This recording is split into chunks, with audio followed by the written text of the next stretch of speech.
the Lord began to call me into ministry. I was going to a small church at the time, Community Bible Baptist Church. It was the first church where I actually saw youth in leadership roles, significant leadership roles in church. I'll never forget. I went. It was a guy who's like a brother to me now. He's my pastor's son. His name was O'Brien Wimbish, and he was actually in ministry already. And he was in high school at the time. And that was when I first came to the church. He was serving, he was, exhorting, and I had never seen a person so young in such a significant leadership role in church, right? Um, and I didn't know at the time that the Lord would call me into ministry. People saw me and they say, "Oh, there's a calling on your life." But I said, I don't think that's the way I want to go, right? But when I was 15, the Lord began to call me into ministry, and it was not some audible voice necessarily. It was a deep resonance in my spirit, and it was a short little refrain, constant, persistent, preach the gospel, Mhm. preach the gospel. And I'm in high school at the time.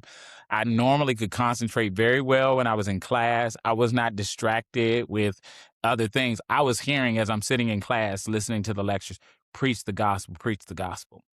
So I said, Lord, I believe you're calling me. And I said, but I really want to know. And so during lunchtime, I would go up to the library. I fasted and I would go up to the library and I would pray and I would read my word.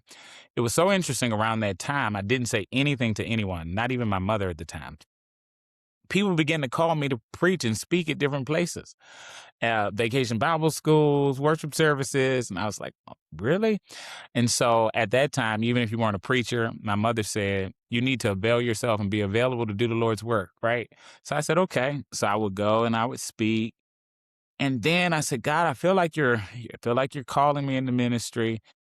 If this is you, Lord, like almost like the Gideon piece, right? If this is you, Lord, give me one more engagement. I was sitting on my mom's bed and I was watching a Redskin game because I'm a big at the time, Redskins, now Commanders. Big Redskin fan. So I was watching the Redskin game, and about 5 minutes later after I said it, the phone rang again, and it was my pastor. And my pastor said, Bankole, will you preach on the fourth Sunday, which was our youth Sunday? So I said, okay, I will.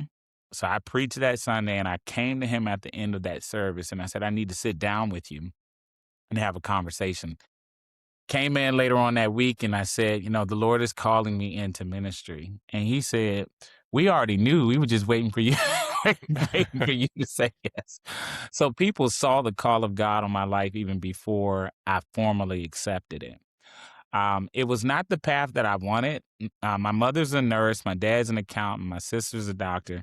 So I thought I would go down the medical path. That was my preference. But the Lord called me into ministry. And even when it was time to go to college, I said, God, I need a backup plan. At the time, I'm in a small church, so I didn't know anything about full time ministry or anything like that. So I was going to go into the PharmD programs that were just coming out around the time I was going to high school. So you could become a doctor of pharmacy in 6 years. I applied, got accepted to every school that I applied to. That was going to be my path. And I went and I talked to my pastor, Reverend Dr. Clavester Wimbish, and he said, what are your plans? He asked me just like that. I said, oh, I told him all my plans and what I was going to do. Seminary, I'll do it, but later. And he said, okay. He said, you can do all of that, but you'll end up in full-time ministry. And he didn't say it in, a harsh tone in any way. But when he said it, it was almost like somebody just took a knife and cut my heart. Like I felt such deep conviction, like I felt it viscerally because I knew that the Lord wanted me to go to school for ministry. And so um, I left and I went home to my mother and I said, I know I've applied to all these schools. I know I have these plans, but I know I'm supposed to go to school for ministry. And so this was almost like in July, right? Who's still accepting students in July? Got something in the mail from Liberty that they had a Bible program. So I said, okay, well, let me look into it.